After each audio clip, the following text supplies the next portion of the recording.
Funny how I run the company while you do nothing, my brother said, leaning back in his chair with that slow, satisfied smirk, like he'd been waiting all night to say it, and for a moment, the only thing I could hear was the faint clink of silverware against china as someone shifted uncomfortably across the table, because no one expected him to say it out loud, not like that, not on Thanksgiving, not in front of everyone, and yet there it was, hanging in the air between the roasted turkey and the cranberry sauce like something sour that didn't belong but refused to disappear, and I remember thinking how strange it was that a single sentence could rewrite an entire evening in less than a second, because just 10 minutes earlier, I had been standing in the kitchen adjusting the placement of the serving dishes, making sure everything looked warm and inviting, the way my mother used to do it, the way I had done it for decades. Believing that if the table looked right, maybe the family would feel right too, maybe we'd all sit down and remember who we were to each other. But now as I sat there with my hands folded neatly in my lap, I realized that illusion had already been broken long before tonight, and I had just been the last one to see it, so I smiled, not because it was funny, but because reacting would have given him exactly what he wanted. And I had no intention of giving Robert anything more than I already had over the years, not my dignity, not my anger, not even my silence, at least not the kind he could use, so I reached for my glass of water and took a small sip, letting the coolness steady me while I looked around the table, at Linda sitting beside him with her perfectly composed expression, the corners of her lips just barely lifted as if she agreed with him but didn't need to say it, at my niece Emily who stared down at her plate as if she suddenly found mashed potatoes fascinating, and at the rest of them, each person carefully choosing not to meet my eyes, because pretending not to notice had always been easier than confronting what was right in front of them, and I suppose in a way, I couldn't blame them, because this hadn't started tonight. It never does. These things build quietly, layer by layer, moment by moment, until one day someone feels bold enough to say the quiet part out loud, and everyone else realizes they've been complicit just by staying silent. I set my glass down carefully, making sure it didn't make a sound, and adjusted my napkin as if nothing had happened. Because if there's one thing I've learned after 68 years, it's that power doesn't announce itself in raised voices or dramatic exits. It waits, it observes, it lets people reveal themselves completely before it moves, and Robert had just revealed more than he realized, not just his arrogance, but his certainty, the kind of certainty that only comes from believing you've already won, and that was the part that interested me the most. Because certainty can be dangerous when it's built on assumptions. And I had spent the last 2 years watching those assumptions take shape, ever since my husband passed and left behind more than just memories. He left a company, a legacy, and decisions that most people at this table didn't fully understand, decisions that Robert had been more than happy to interpret in his favor, slowly positioning himself as the face of the business, the one who showed up to meetings, who signed documents, who spoke with that confident tone that convinces outsiders he's in control. While I stepped back, not because I was incapable, but because I was watching, listening,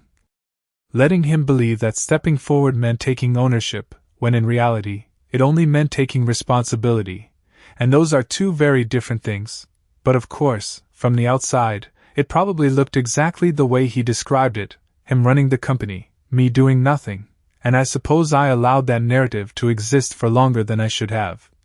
Because sometimes it's easier to let people underestimate you than to constantly prove them wrong, especially when proving them wrong too early ruins the outcome you're waiting for. And tonight, sitting at that long dining table with the golden glow of the overhead lights casting soft shadows across familiar faces that suddenly felt distant, I realized that moment was getting closer, not because I forced it, but because Robert did, with one careless sentence delivered between bites of turkey as if it were nothing more than a joke. And that was the thing about him, he always mistook patience for weakness, always assumed that silence meant agreement, and as I picked up my fork again and calmly resumed eating, I let that assumption settle comfortably in his mind. Because correcting him now would have been premature, and I've never been one to rush something that requires precision, so I said nothing. I didn't defend myself, I didn't challenge him, I didn't even look in his direction, because the truth didn't need to be spoken tonight, not yet, and as the conversation slowly resumed around me, awkward at first, then gradually returning to safer topics like travel plans and holiday sales as if nothing significant had happened. I allowed myself one small, private thought, one that didn't show on my face or in my posture, but settled quietly in the back of my mind with a kind of calm certainty that only comes from knowing something others don't. I didn't correct him, not yet, because timing, unlike pride, is something I've learned never to waste.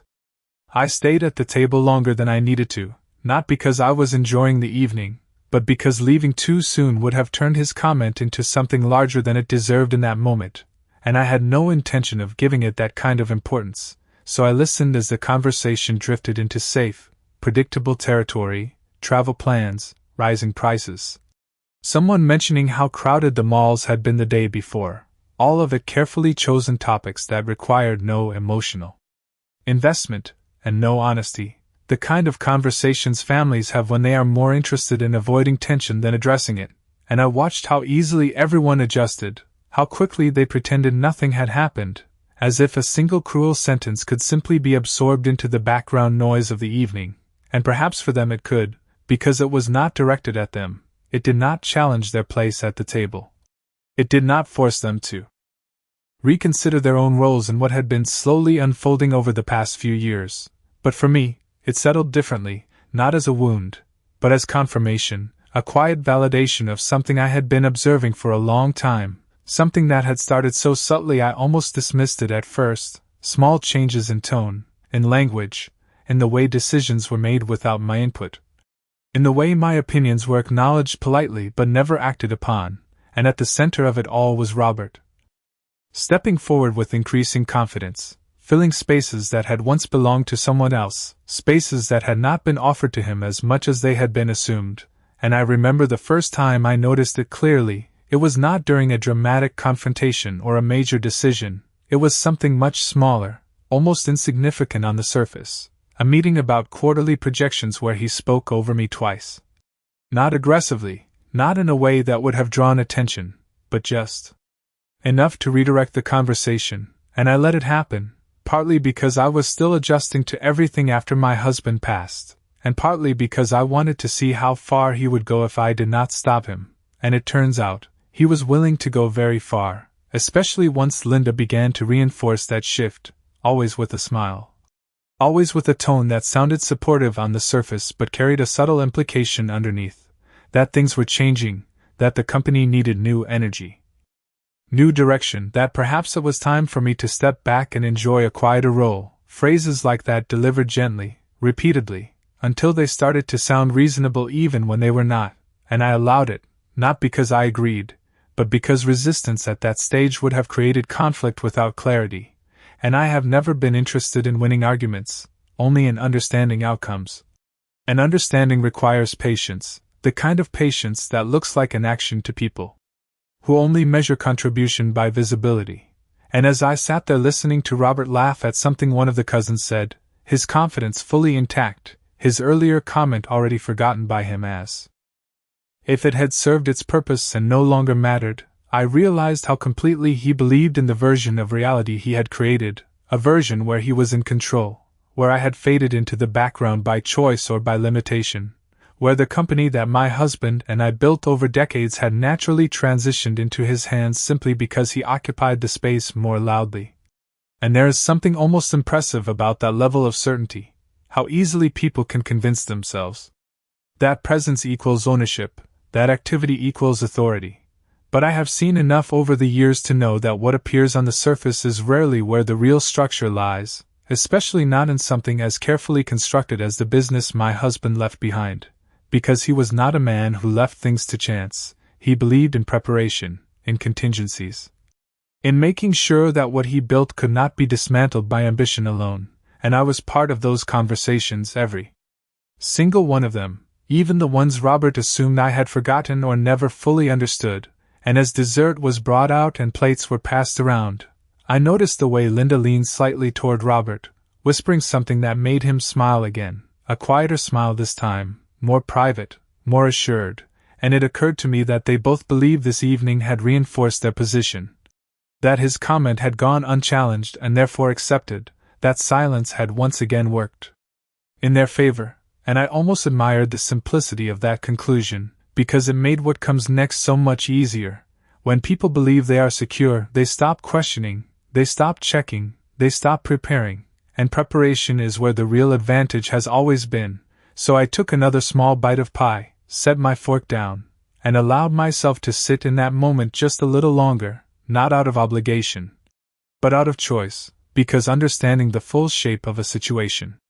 requires seeing it from every angle, even the ones that feel uncomfortable, and tonight had shown me exactly what I needed to see, not just who Robert had become, but how confidently he had stepped into a role that was never fully his, and that kind of confidence, when it is built on incomplete information, has a way of revealing itself at exactly the right time. All it needs is the right moment, and I have never had trouble recognizing when that moment is approaching. I did not leave immediately after dessert, even though part of me wanted to step outside into the cold November air and let the quiet settle around me, because leaving would have meant ending the evening on his terms, and I had no intention of doing that. So instead I stayed just long enough to observe what happened when people believed the tension had passed, when they relaxed back into themselves, and that is when you learn the most. In those unguarded moments, when no one thinks they are being watched, and I noticed how Robert moved differently now, how he carried himself with an ease that bordered on ownership, standing a little taller as he refilled his glass, speaking a little louder as he shared a story about a recent meeting, casually mentioning decisions that sounded important but were framed in a way that suggested they were his alone, and no one questioned it, not because they all agreed, but because it had become familiar. Repetition has a way of turning assumptions into accepted truth, and Linda supported it seamlessly, adding small comments that reinforced his authority, mentioning how busy he had been, how much responsibility he had taken on, always careful to present it as admiration rather than strategy. And I could see how effective that combination had become, his confidence paired with her subtle reinforcement. It created a narrative that was easy for others to accept without examining too closely, and I suppose that was the real shift, not that he had taken control, but that everyone had slowly agreed to act as if he had. And I thought back to the early days of the company, long before any of this, when my husband and I worked out of a small office that barely fit 2 desks and a filing cabinet, when decisions were not about appearances or positioning but about survival, about making payroll, about building something that could last beyond us. And those years had taught me something that no meeting or title ever could, that true control is rarely visible. It is built into the structure itself, into the agreements, the safeguards, the quiet details that most people overlook because they are too focused on what is happening in front of them, and my husband understood that better than anyone, which is why he never relied on assumptions or goodwill to protect what we built. He relied on clarity, on documentation, on making sure that what mattered was written in a way that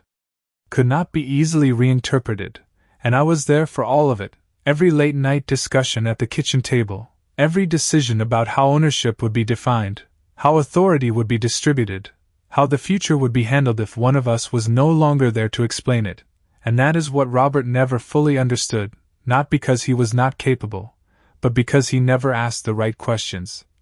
He saw the outcome, not the foundation, and as the evening continued and coats began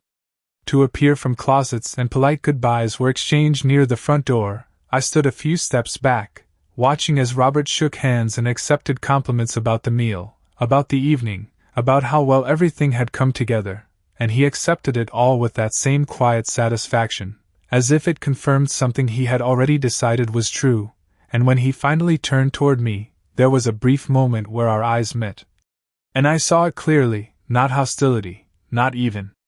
resentment, but certainty, the kind that does not expect to be challenged. And I gave him the same calm expression I had maintained all evening, neither agreeing nor disagreeing, just acknowledging his presence without offering anything more, because the truth did not belong in that hallway surrounded by coats and casual farewells. It did not belong in a moment designed for politeness. It required something else,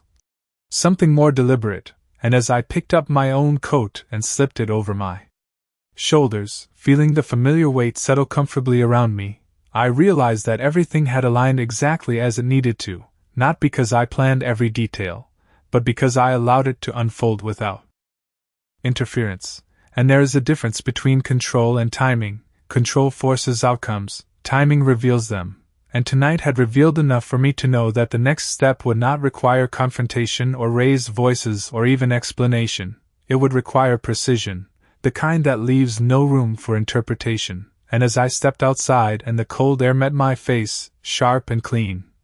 I took a slow breath and let it out just as slowly, because there is a certain clarity that comes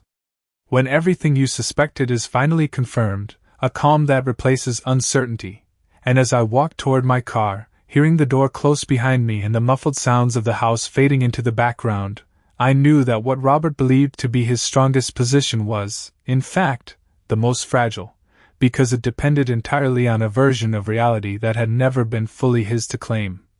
And the moment that version was tested, it would not hold, not because I intended to take something from him, but because it had never truly belonged to him in the first place. I did not drive home right away, even after I got into the car and closed the door behind me, because something about the quiet felt necessary, like the kind of silence you sit in when you are not trying to escape a moment but fully understand it. So I rested my hands on the steering wheel and looked straight ahead, watching the faint glow of porch lights across the street and the way the cold air had settled into everything, still and unmoving. And I thought about how different this night would have felt a few years ago, before all the small changes began, before every conversation started carrying a second meaning, before I had to measure not just what was said but what was implied. And it took me back to a time when the company was not a symbol of control or status, but simply something we built together, something that required patience and discipline and trust. And I could still see my husband sitting at the kitchen table with stacks of papers spread out in front of him, reading every line carefully, never rushing through anything that mattered, always reminding me that clarity today prevents conflict tomorrow. And at the time it sounded like practical advice, something you follow without thinking too deeply about it. But over the years I came to understand that what he was really doing was building a system that would not depend on personalities or intentions, a system that would hold even when people changed, even when circumstances shifted. And that was the part no one else ever paid attention to, not Robert, not Linda, not anyone who only saw the surface of what we had created, because structure is not impressive when everything is working, it becomes important only when someone tries to redefine it. And I realized that is exactly what had been happening, slowly and quietly, not through confrontation but through assumption. Robert stepping into meetings, making decisions, presenting himself as the natural successor, and people accepted it because it felt logical, because he was present, because he spoke with confidence, and because I did not challenge it publicly. And I suppose from the outside it must have looked like I had chosen to step back, like I had given up my role willingly. And I let that perception exist because correcting it too early would have required explanations that no one was ready to hear, explanations that would have sounded defensive instead of deliberate. And there is a difference between defending your position and understanding when to reinforce it. And reinforcement requires timing, not reaction, so I stayed quiet, not out of hesitation but out of intention, and tonight confirmed what I needed to see, not just how far Robert had gone, but how completely he believed in his own version of events. And belief can be powerful, but only when it is supported by something real, and that is where his certainty began to weaken, because what he relied on was perception, not foundation. And perception can shift in a moment when it is tested against something concrete. And as I sat there in the stillness of the car, I thought about the last conversation I had with my husband before everything changed, how he had been unusually specific about certain details, about making sure that I never felt pressured to explain anything before I was ready, about trusting that the structure we put in place would speak for itself when the time came. And I remember asking him why he was emphasizing it so much, and he had simply smiled and said that people reveal who they are when they think no one is watching, and it is better to let them finish revealing themselves before you decide what to do. And at the time I did not fully understand what he meant, but now I did. Because tonight was not about a single comment at a dinner table, it was about the culmination of everything that had been building beneath the surface, every assumption, every quiet shift, every moment where someone chose convenience over truth. And as I finally started the engine and pulled out onto the empty street, I felt none of the anger that might have been expected, no need to replay his words or imagine different responses, because the response that mattered had never been verbal. It was already in motion long before tonight, and as the streetlights passed one by one, casting brief shadows across the windshield, I realized that what comes next would not require confrontation or explanation. It would require only one thing: the willingness to let the truth present itself without interruption, because when something is built correctly, it does not need to be defended loudly, it only needs to be revealed at the right moment, and that moment was closer than Robert realized. Closer than any of them realized, because while they were focused on what could be seen and heard, I had been focused on what remained unchanged beneath it all, and that is where the real answer has always been waiting. I woke up earlier than usual the next morning, not because I had somewhere urgent to be, but because clarity has a way of pulling you out of sleep before your body is ready to follow, and for a moment I just lay there, staring at the ceiling, listening to the quiet hum of the house settling into the day, and I realized that nothing felt rushed, nothing felt uncertain, which might have surprised someone who expected anger or urgency after a night like that, but I have learned that when something becomes clear, truly clear, it removes the need for emotional reaction, it replaces it with direction, and direction does not require noise. So I got out of bed slowly, went through my usual morning routine without interruption, made a cup of coffee, and sat at the same kitchen table where so many decisions had been made over the years, except this time I was not revisiting the past, I was organizing the present, and that distinction mattered. Because this was never about correcting Robert in a moment of pride, it was about restoring accuracy in a system that had been misrepresented, and those are two very different things. One is emotional, the other is structural, and structure always wins when it is built correctly. So I opened the drawer where I kept documents that most people assumed no longer mattered, papers that had not been referenced in years but had never lost their relevance, because time does not erase what is written clearly. It only hides it from those who stop paying attention, and as I reviewed them, not with urgency but with familiarity, I could see exactly where the disconnect had formed, not in the documents themselves, but in how they had been interpreted, or more accurately, how they had been ignored, because it is easier to assume ownership through presence than to verify it through detail, and Robert had relied heavily on that assumption, on the idea that if he acted like he was in control long enough, it would become accepted truth. And in many ways it had, at least on the surface, but surface acceptance does not alter underlying reality, and that was the part he never accounted for, and as I sat there, turning a page slowly, reading lines that I already knew by heart, I found myself thinking not about confrontation, but about alignment, about bringing things back into focus without creating unnecessary disruption, because disruption draws attention to emotion, while alignment reveals logic. And logic is much harder to argue with, and that is when I reached for my phone, not to call Robert, not to revisit anything that had been said the night before, but to schedule a meeting, a simple, formal meeting that would appear routine to anyone looking at it from the outside, but would serve a very specific purpose, and I knew exactly who needed to be there, not just Robert, but Linda, and more importantly, the one person who understood the structure as it was originally designed, the one person who had been present during those late-night discussions, who had helped translate intention into language that could not be easily misinterpreted, and as I typed the message, keeping it brief and neutral, I could almost anticipate how it would be received. Robert would see it as a formality, another opportunity to demonstrate his authority. Linda would likely see it as confirmation that everything was proceeding as expected, and that was fine, because perception at this stage was not something I needed to correct, it was something I needed to allow, at least for a little while longer, because when people walk into a situation believing they understand it completely, they do not prepare for what they have overlooked. And preparation, as I have said before, is where the real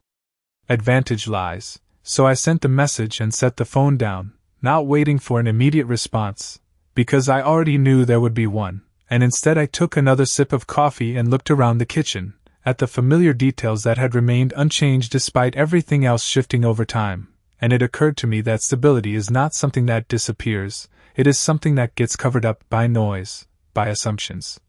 by misplaced confidence, and when the noise fades, Even for a moment, what remains becomes very clear, and that clarity is what I was working with now, not as a reaction to last night,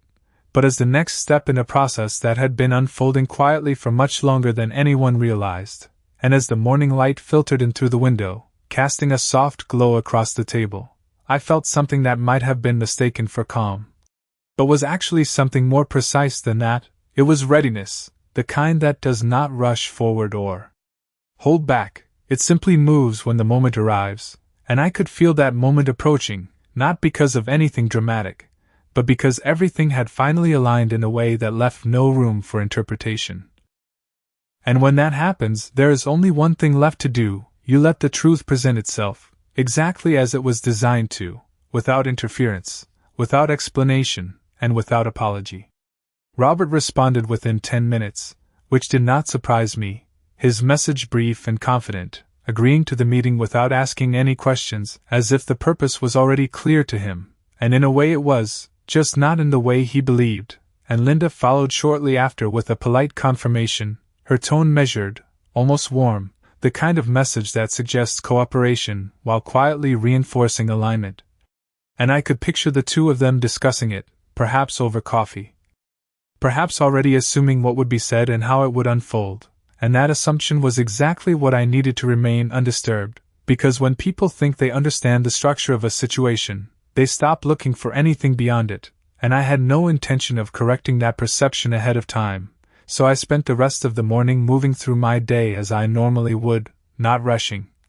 Not revisiting documents unnecessarily, because preparation is not about repetition, it is about certainty, and certainty had already been established long ago. What mattered now was presentation, not performance, and there is a difference between the two. Performance tries to convince, presentation simply reveals, and by the time the afternoon arrived, I was already in the office, not earlier than usual, not later, just as expected, because consistency is its own form of control. It reassures others that nothing has changed, even when everything is about to. And when I walked into the conference room a few minutes before the scheduled time, I noticed how familiar it felt: the same polished table, the same chairs arranged with quiet precision, the same large window overlooking the parking lot where employees came and went without ever considering the decisions made inside these walls. And for a moment I stood there, not out of hesitation, but to observe. To let the space settle before it was filled with voices and assumptions. And then I took my seat, not at the head of the table, not because I could not, but because position in a room does not define authority when authority is already established elsewhere. And a few minutes later Robert walked in, followed by Linda, both of them composed, both of them carrying that same quiet confidence I had seen the night before, and Robert greeted me with an easy smile, the kind that suggests familiarity rather than respect. And I returned it with the same calm neutrality I had maintained all along, because there was no need to introduce tension where none had been acknowledged. And as they took their seats, Robert began speaking almost immediately, outlining updates, referencing recent decisions, presenting information in a way that assumed continuity, as if this meeting were simply another step in a process already agreed upon. And I listened without interruption, not because I needed the information,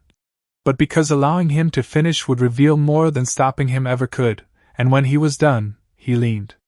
back slightly, that same posture from the dinner table returning, relaxed, assured, waiting for acknowledgement rather than input. And Linda glanced toward me briefly, her expression attentive but unreadable, and for a moment the room was quiet, not tense, just expectant. And that is when the final piece entered, not dramatically, not with urgency,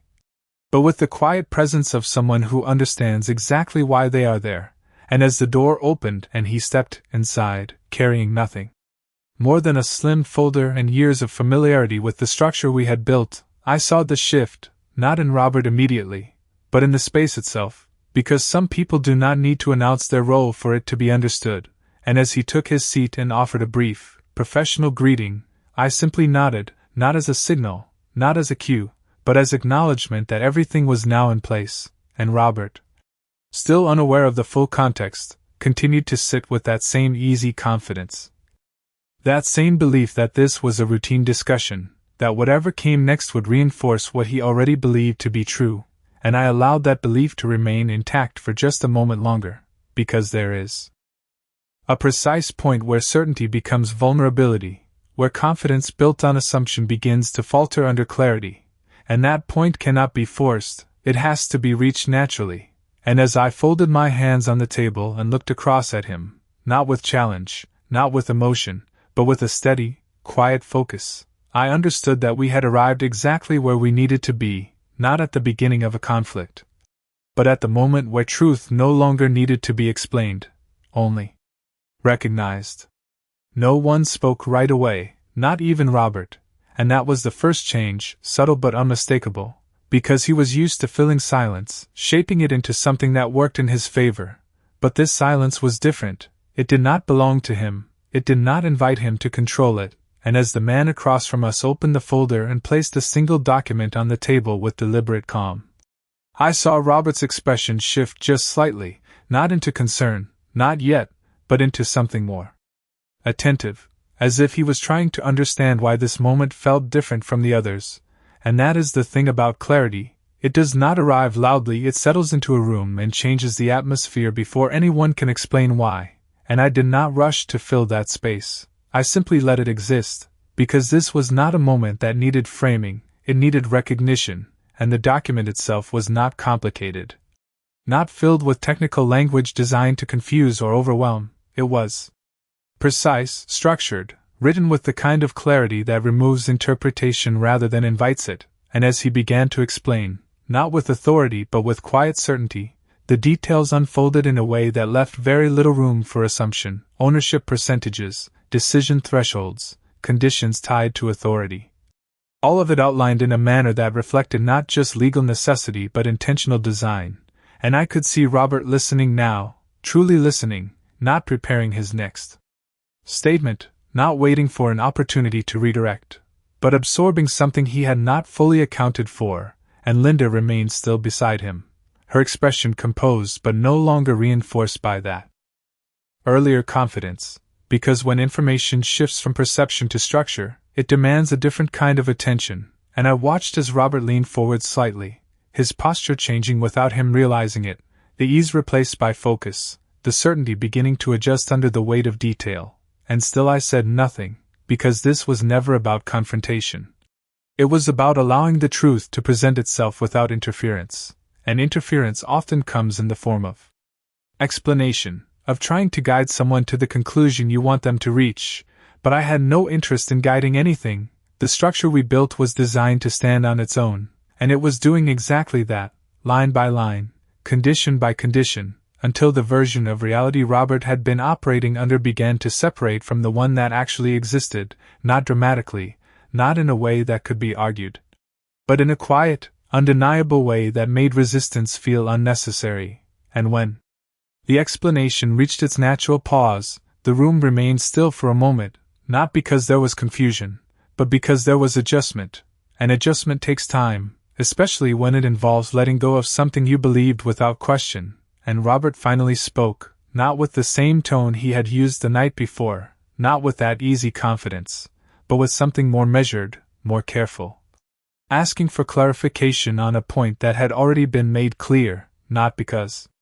he did not understand it, but because he needed to hear it again, and it was answered the same way, calmly, directly, without emphasis. And that was when the shift completed itself, not outwardly, not in any dramatic gesture, but internally, in the way he sat back, not with satisfaction this time, but with thought, and Linda's gaze moved briefly toward me before returning to the table,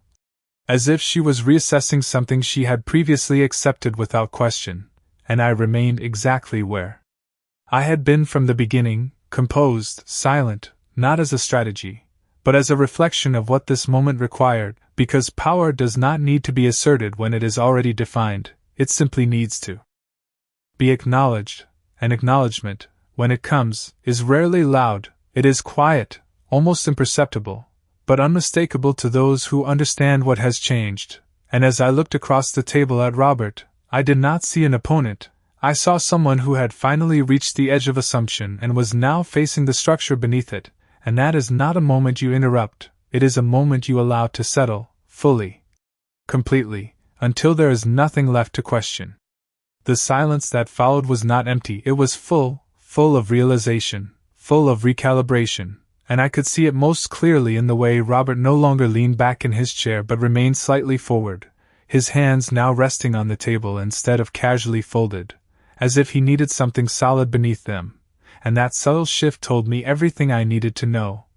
Because people only change posture like that when something internal begins to move, when certainty starts to loosen its grip and make room for something less comfortable, something more accurate. And still I did not speak, not because I had nothing to say, but because this moment did not belong to me, it belonged to the truth unfolding in front of them, and truth, when presented correctly, does not require reinforcement, it requires space, and as the final points were clarified with the same steady tone, the same absence of drama, the structure stood there in its entirety, not as an argument, not as a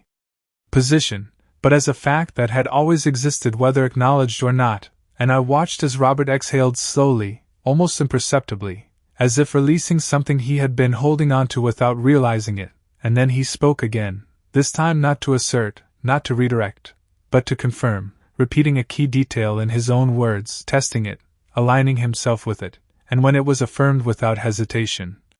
I saw the last piece settle into place, not with resistance, but with acceptance. The kind that does not need to be announced because it is already understood, and Linda, who had been so composed before, now glanced at him instead of me, her expression searching, recalculating, no longer reinforcing but adjusting, and that shift, though quiet, was just as significant, because alignment between people depends on shared assumptions, and when those assumptions change, the alignment changes with them. And I realized then that what had been built over the past 2 years was not as stable as it appeared, because it was built on interpretation rather than structure, and interpretation, unlike structure, cannot hold under clarity. And as the folder was gently closed and placed back on the table, there was nothing left to add, nothing left to explain, and that is when I finally moved, not dramatically, not to claim anything, but simply to acknowledge that the moment had reached its natural conclusion. And I placed my hands lightly on the table and looked across at Robert, not with accusation, not with triumph, but with the same calm presence I had maintained from the beginning, and for a brief moment, our eyes met again. Just as they had the night before, but this time there was no certainty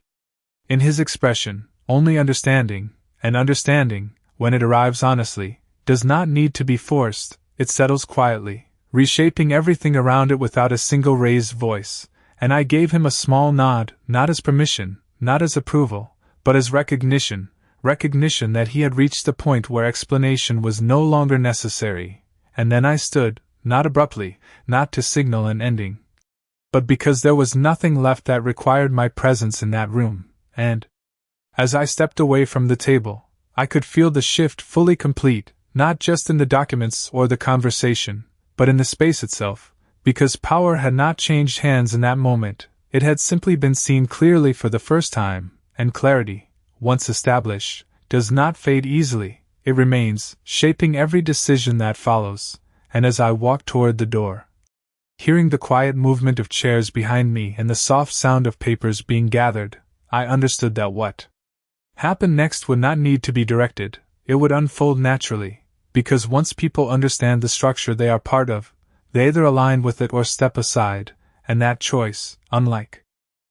assumption, cannot be made unconsciously, it requires awareness, and awareness had just entered the room, quietly, completely, and without any need for further explanation. By the time I reached the hallway, the sounds behind me had already softened into something indistinct, chairs moving, quiet voices, the subtle shifting that happens when people are no longer certain how to carry themselves. And I did not turn back to look, not because I was avoiding anything, but because there was nothing left there that required my attention. Everything that needed to be understood had already been placed in front of them with enough clarity to stand on its own, and I stepped out into the open air just as I had the night before, the same crisp November cold meeting me again, but it felt different now, not sharper, not heavier, just clearer, as if the space itself had adjusted in the same way the room had. And I walked slowly toward my car, not in a hurry, not with any need to distance myself from what had just happened, because distance was no longer necessary. Understanding creates its own separation, and as I reached for the door handle, I allowed myself a brief moment to reflect, not on what Robert had said at the table, not on the confidence he had carried into that meeting, but on the process that led us here. Because nothing that happened today was sudden, it was the result of time, of patience, of allowing people to fully step into the roles they believed were theirs without interruption, and there is a certain value in that, because when someone reveals themselves completely, there is no need to question their intentions, no need to guess at